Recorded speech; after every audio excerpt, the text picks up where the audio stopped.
Assalamualaikum warahmatullahi wabarakatuh. Welcome to Cardiacast edisi Bocil Obrolan Kecil.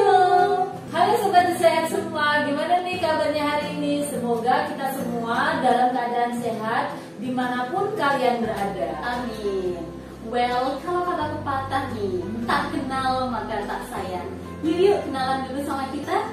Kenalin nih sobat yang ada di sebelahku, namanya adalah Nurse Putri. Nurse Putri ini adalah salah satu perawat di ruang ICU Rumah Sakit Daerah Nganjuk yang kemarin saat ACLS atau pelatihan kedaruratan jantung tingkat lanjut mendapatkan predikat poin peningkatan skill terbanyak dari nilai pretest dan posttest. Selamat ya sih. Tapi nggak kalah menarik juga teman saya nih, satunya ini kenalin Nurse Intan. Nurse Intan ini juga perawat di ICU RSD Nganjuk. Saat pelatihan ACLS kemarin mendapat predikat dengan nilai skill terbaik dan post-test terbaik loh. Keren gak tuh? Alhamdulillah ya sis. Itu adalah ketidaksengajaan yang alhamdulillah. Oke, selamat ya. Kita biasanya nih sis kan dipanggilnya di sini tuh Bu Suster, Mbak Suster gitu ya, Sus gitu. Nah di Cardiacast kali ini kita dipanggilnya sister aja. Oke sis, biar lebih akrab. Oh iya, bener banget. Di Cardiacast kali ini kita mau membahas apa nih sis kira-kira? Oke, kali ini kita akan membahas tentang peran perawat dalam transformasi sistem kesehatan, utamanya di kasus jantung.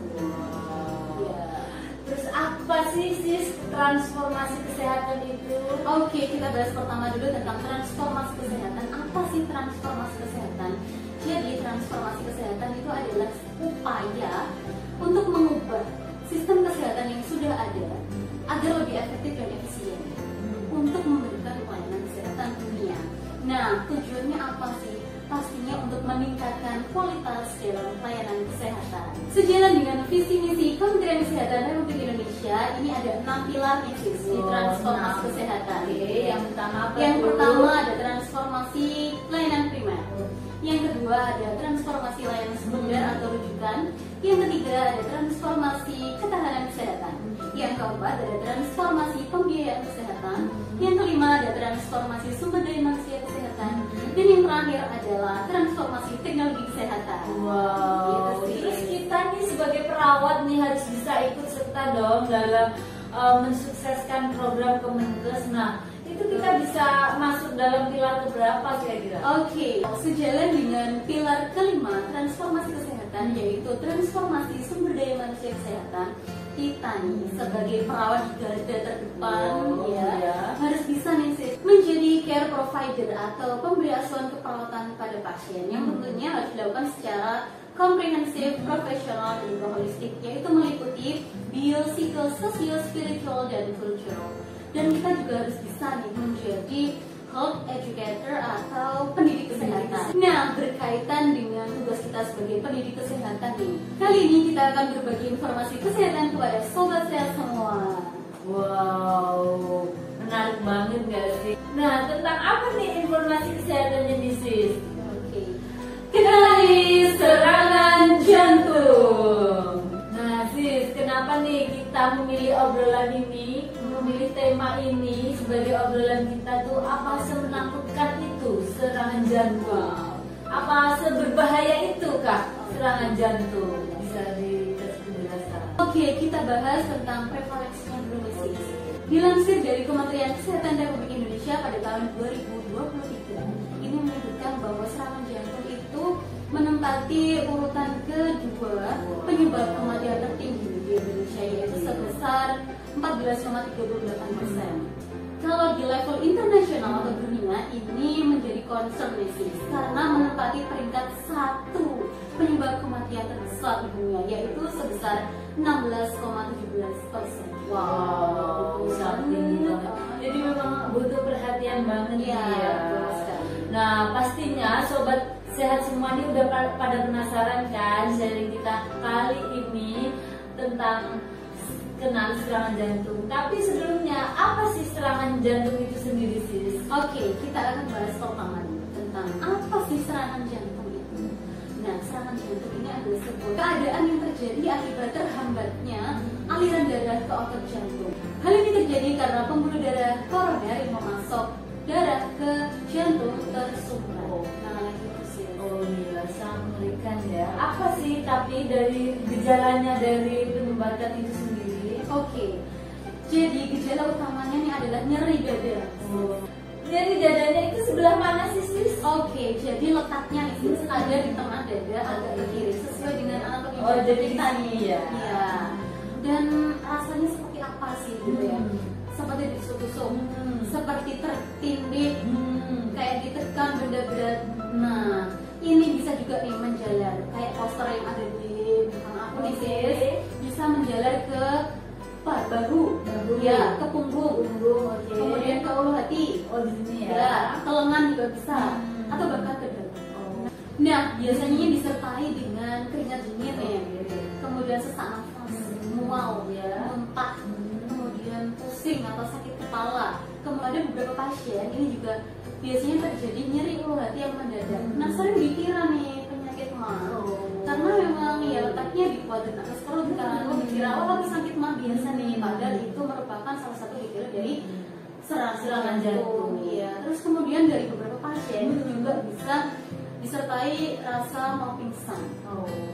Ada juga nih beberapa pasien yang nyerinya terasa ya biasa-biasa aja, nggak berat-berat Jadi banget. masih bisa ditoleransi gitu Iya. ya.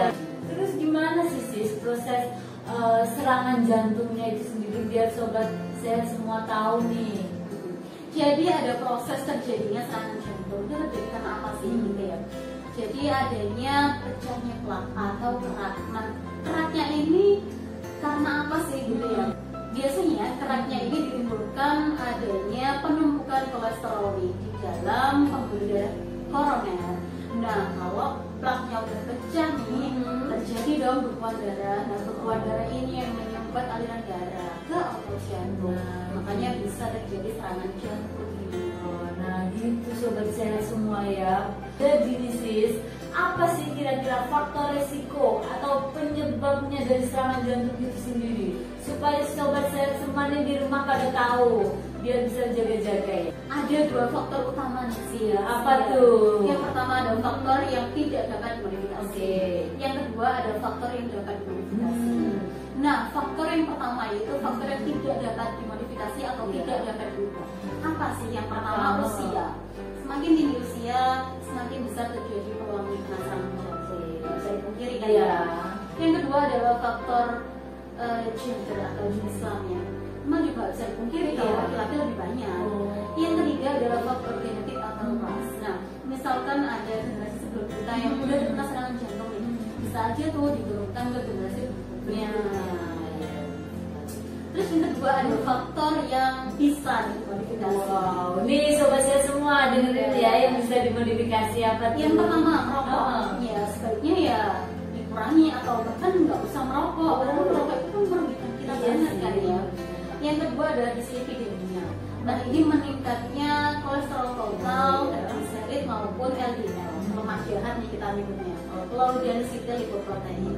Nah, yang ketiga adalah hipertensi atau tekanan darah tinggi. Terus kemudian penyakit diabetes mellitus atau kencing manis. Kemudian ada kurangnya aktivitas fisik. Terus obesitas atau overweight. Nah, ini harus diturunin nih. Oke. Kelebihan berbeda. Oke. Yang stres. Ya, kemudian dietnya nggak sehat nih. Kemudian konsumsi alkohol yang berlebihan. Jadi faktor-faktor itu dapat dimodifikasi. Makanya kenapa kita harus lebih mendekatkan diri kepada perilaku hidup sehat. Gitu.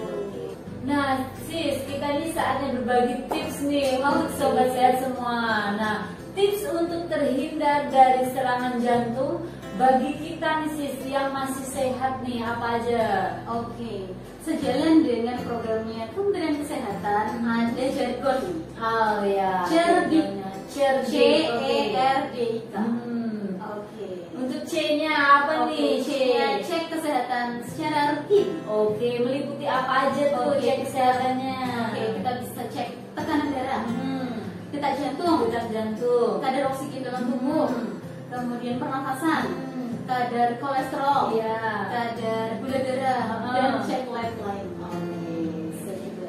Oke, untuk E-nya nih sis. Oke, enyahkan asap perokok. Iya. Jadi lebih baik kita nggak merokok ya. Iya, bagi yang udah merokok sih, ya harusnya emang harus berhenti untuk merokok karena memang kan merokok juga merugikan banget ya. Merugikan banget sih. Nah, bagi yang tidak merokok atau mungkin anggota keluarganya di rumah ada yang merokok ya sebaiknya dihindari terpaparnya asap rokok. Jadi kalau ada orang merokok ya kita lebih baik menghindar, kita menjauh gitu. Tentunya dengan cara yang sopan ya.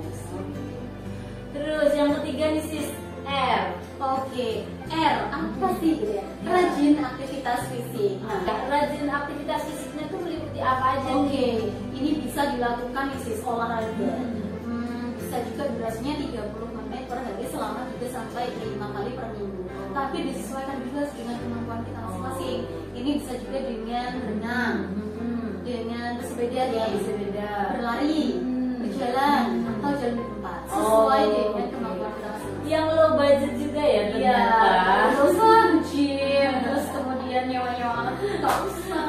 Kalau mampu nggak apa-apa sih Iya, sobat sehat oke. ya. Tapi yang murah-murah aja dulu Bisa kita juga ya. dalam rumah. Untuk kaum mendang-mending. Iya, mending ya. Oke, yang keempat sis apa tuh? Diet sehat dan seimbang.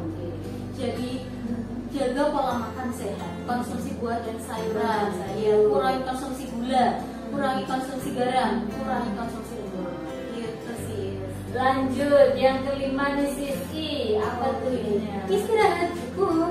Ya, Oke. ada orang dewasa di sini. Normalnya harusnya istirahatnya 6 sampai 8 jam. Kita tuh nggak boleh soal sehat memforsir otak kita atau tubuh kita untuk selalu bekerja dan capek. Curhat dikit sis ke kita ya. Kita juga butuh self healing Oke, jadi kayak kita menyesuaikan aja Iya. mungkin ya istirahatnya. Oke, yang keenam nih sis K. Oke kak, kelola stres. Iya. Bisa dilakukan dengan apa sih? Yang pertama relaksasi, kemudian distraksi, rekreasi, bisa juga ngobrol sama teman ya kayak kita. Kemudian jangan lupa untuk selalu stay positif. Jadi Oke, berpikir stay positif positif, ya. dimanapun kalian berada. Nah, untuk yang sudah terkena serangan jantung, kita juga akan bagi tipsnya nih. Kira-kira apa sih tips? Oke, kalau untuk yang sehat tadi ada cerdik. Oke. Nah, untuk yang sudah terkena serangan jantung nih ada patuh, PATUH. Oke. P-nya yang pertama nih, periksa kesehatan secara rutin dan ikuti anjuran dokter. Oke. Kemudian A-nya apa sih? A-nya, atasi penyakit dengan pengobatan yang tepat dan teratur. Jadi harus kontrol Harus rutin kontrol minum obat rutin sih. Oke. Terus T-nya apa? T-nya tetap diet dengan gizi yang seimbang. Iya. Oke, terus U-nya apa nih? DU-nya upayakan tetap aktivitas fisik dengan aman. Oke, sesuai dengan kemampuan tadi ya. Kemampuan dokter naik dulunya ini Karena sudah terkena serangan jantung. Oke. Oke, untuk yang terakhir nih, hindari asap rokok, alkohol, dan zat karsinogenik. Semoga informasi yang kita berikan tadi bisa bermanfaat bagi sobat sehat semua dan bisa diaplikasikan di rumah tentunya ya. Amin amin ya rabbal alamin. Nah, sis, kalau kata pepatah ada time is money atau waktu adalah uang. Kita juga punya nih dalam Apa mutiara. tuh? Time is muscle. Oke. Waktu adalah otot. Semakin cepat pasien ditangani, semakin cepat pula otot jantung terselamatkan. Gitu sis. Well, terima kasih banyak buat kalian yang udah stay tune di Cardiac Cast. Nah, kita mau pamit undur diri nih sis. Oke, semoga di lain kesempatan kita nih bisa sharing info lainnya tentang penyakit jantung ya. Oke, siap. See you on the next Cardiac